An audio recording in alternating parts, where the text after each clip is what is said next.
बातमी आहे। संरक्षण मंत्र्यांनी ऑपरेशन सिंदूरवरून एक मोठं विधान केलंय। भारतीय सेनेची धमक रावळपिंडीपर्यंत पोहोचलेली आहे। ऑपरेशन सिंदूरवर संरक्षण मंत्री राजनाथ सिंह यांनी हे विधान केलं। तर भारतीय सेनेनं पाकिस्तानला सडेतोड उत्तर दिलंय असंही राजनाथ सिंह म्हणाले।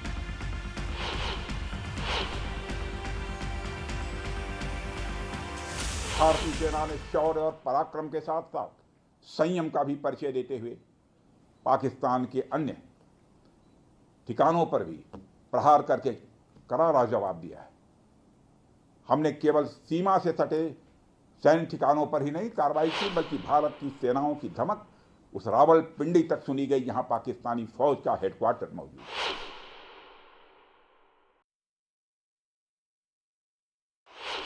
ऑपरेशन सिंदूर सिर्फ एक सैन्य कार्रवाई भर नहीं है, बल्कि भारत की राजनीतिक, सामाजिक और सामरिक इच्छा शक्ति का प्रतीक है। यह ऑपरेशन आतंकवाद के खिलाफ भारत की दृढ़ इच्छा शक्ति का और सैन्य शक्ति की क्षमता और संकल्प शक्ति का भी प्रदर्शन है। हमने दिखाया है, भारत आतंकवाद के खिलाफ जब भी कोई कार्रवाई करेगा तो आतंकवादियों और उनके आकाओं के लिए सरहद पार की जमीन भी सुरक्षित नहीं रहेगी। भारतीय सेनाओं ने ऑपरेशन सिंदूर को पाकिस्तान में मौजूद आतंकी ढांचा ढहाने के उद्देश्य से लॉन्च किया था। हमने उनके आम नागरिकों को कभी निशाना नहीं बनाया था, मगर पाकिस्तान ने न केवल भारत के नागरिक इलाकों को निशाना बनाया, बल्कि मंदिर, गुरुद्वारा, गिरजाघर पर भी हमले करने का प्रयास किया। तर ब्रह्मोस मिसाईलची ताकद काय हे पाकिस्तानला विचारा असं योगी आदित्यनाथ म्हणाले। ऑपरेशन सिंदूरवर भारतीय सेनेनं ब्रह्मोस मिसाईल वापरल्याचा दावा योगी आदित्यनाथ यांनी केला आहे। पाकिस्तानवर हल्ला करण्यासाठी ब्रह्मोस मिसाईल वापरल्याचा दावा पाकिस्ताननं केलाय। दरम्यान योगी आदित्यनाथ यांच्या या विधानानंतर आता याला अधिकच बळ मिळालं।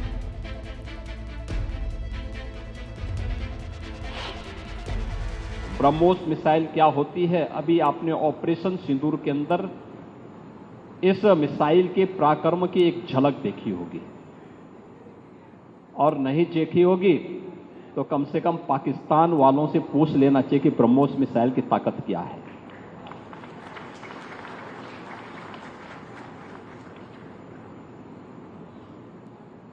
आतंकवाद के प्रति प्रधानमंत्री जी ने घोषणा की है कि कोई भी आतंकी घटना अब युद्ध जैसा होगा। तर भारतीय हवाई दलाकडून मोठं विधान करण्यात आलं आहे। ऑपरेशन सिंदूर अजूनही सुरूच आहे असं हवाई दलानं म्हटलेलं आहे। ऑपरेशन सिंदूरमध्ये आम्हाला मोठं यश मिळाल्याचा दावाही हवाई दलानं केलाय। हवाई दलानं एक्स वर पोस्ट करून या संदर्भातली माहिती दिली।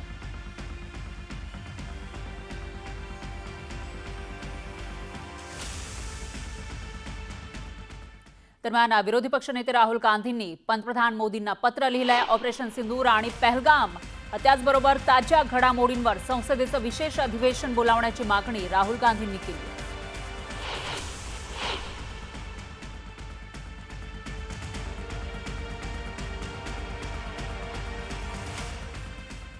तर खासदार संजय राऊतांनी भारत पाकिस्तान युद्धाच्या पार्श्वभूमीवर ट्रम्प यांनी केलेल्या मध्यस्थीच्या मुद्द्यावरून घणाघाती टीका केली आहे। कोणत्या आधारावर ट्रम्प यांनी मध्यस्थी केली असा थेट सवाल राऊतांनी सरकारला विचारला। ट्रम्प यांना भारत आणि पाकमधील युद्धजन्य परिस्थितीमध्ये हस्तक्षेप करण्याचा अधिकार तरी काय असा सवालही राऊतांनी उपस्थित केला। दुसरीकडे राऊतांनी यावेळी बोलताना पुन्हा एकदा सर्वपक्षीय बैठक घेण्याची मागणी केली आहे आणि या बैठकीला मोदींनी उपस्थित राहावं अशी मागणीही संजय राऊतांनी केली। तर नेमकं असं काय घडलं की शस्त्रसंधी झाली याची माहिती द्यावी, सर्वपक्षीय बैठकीमध्ये ती माहिती द्यावी अशी मागणी सुद्धा संजय राऊत यांनी पत्रकार परिषदेत केली।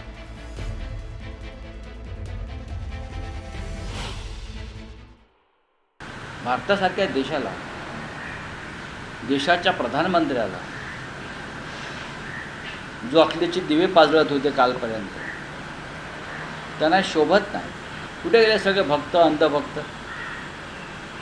कोणत्या अटी शर्तींवर तुम्ही ही युद्धबंदी केली यासाठी एक सर्वपक्षीय बैठक ताबडतोब व्हायला हवी आणि त्या बैठकीला प्रधानमंत्र्यांनी उपस्थित राहणं गरजेचं आहे। प्रधानमंत्र्यांना पळ काढता येणार नाही। ट्रम्प यांच्या सूचनेवरूनच भारतानं युद्धबंदी स्वीकारली. डोनाल्ड ट्रम्पचा संबंध काय? आमची माणसं मेली आहेत, आमच्या 26 महिलांचा सिंदूर पुसलाय ना.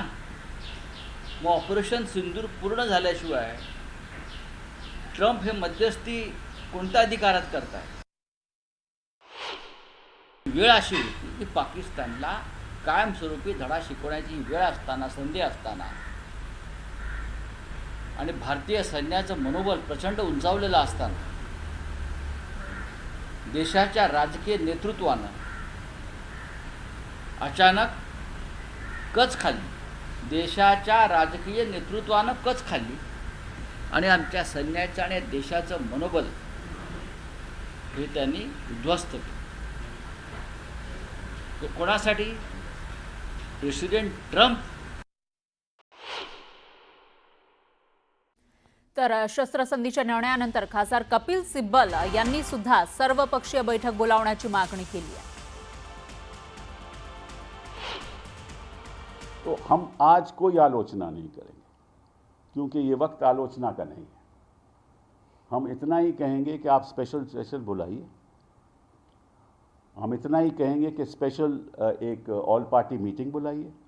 और मैं राजनीतिक दलों से मैं सलाह तो दे नहीं सकता, बट इतना कहना चाहता हूं कि जब तक सरकार ये आश्वासन नहीं दे कि प्रधानमंत्री जी उस ऑल पार्टी मीटिंग में शामिल नहीं होंगे, तब तक आपको उस मीटिंग में हिस्सा नहीं लेना चाहिए.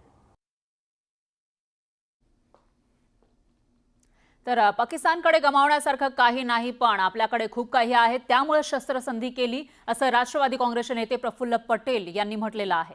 शस्त्रसंधी का केली असा सवाल विरोधकांकडून सरकारला केला जातोय.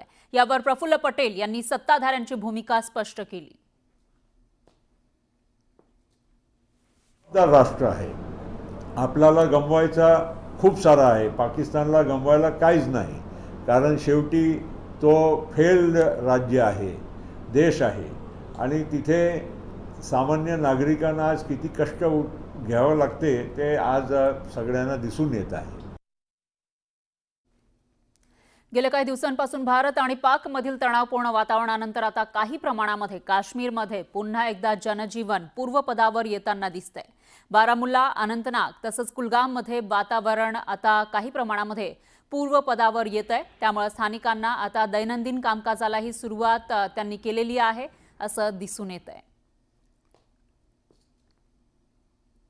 तर ही तिकडची दृश्य आपण बघू शकतोय. बारामुल्ला असेल किंवा अनंतनाग, जो बॉर्डरच्या जवळचा LOCच्या जवळचा हा एरिया आहे आणि या ठिकाणी मागील काही दिवसांपासून तणाव होता.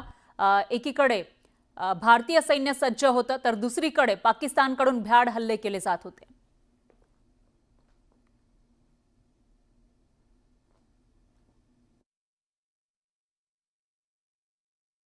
यहाँ की सिचुएशन तो ठीक ही रही.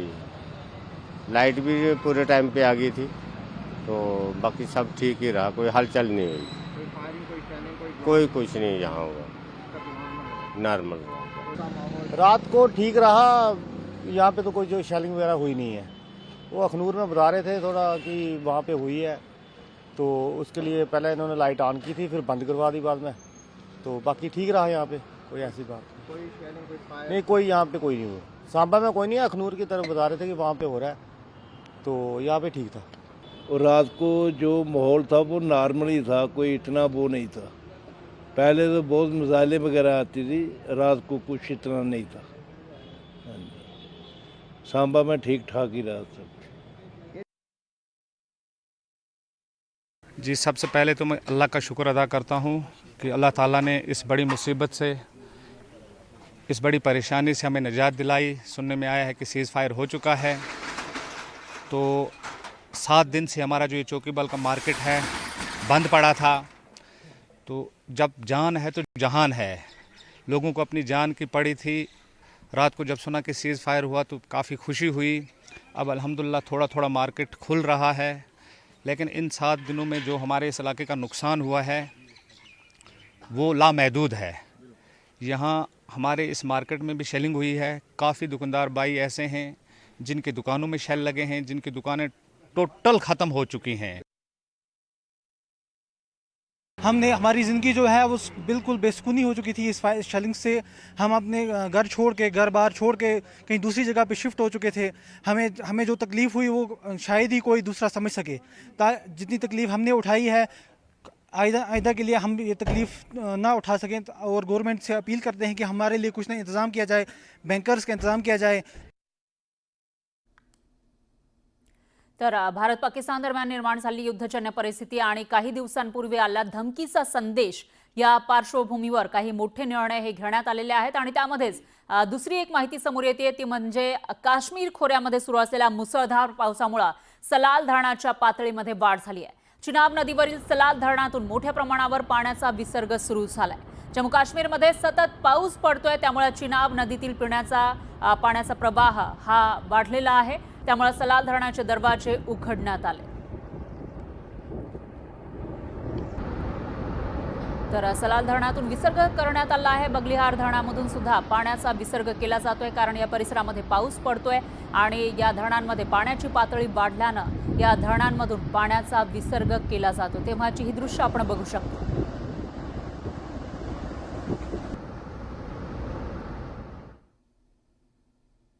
तर भारत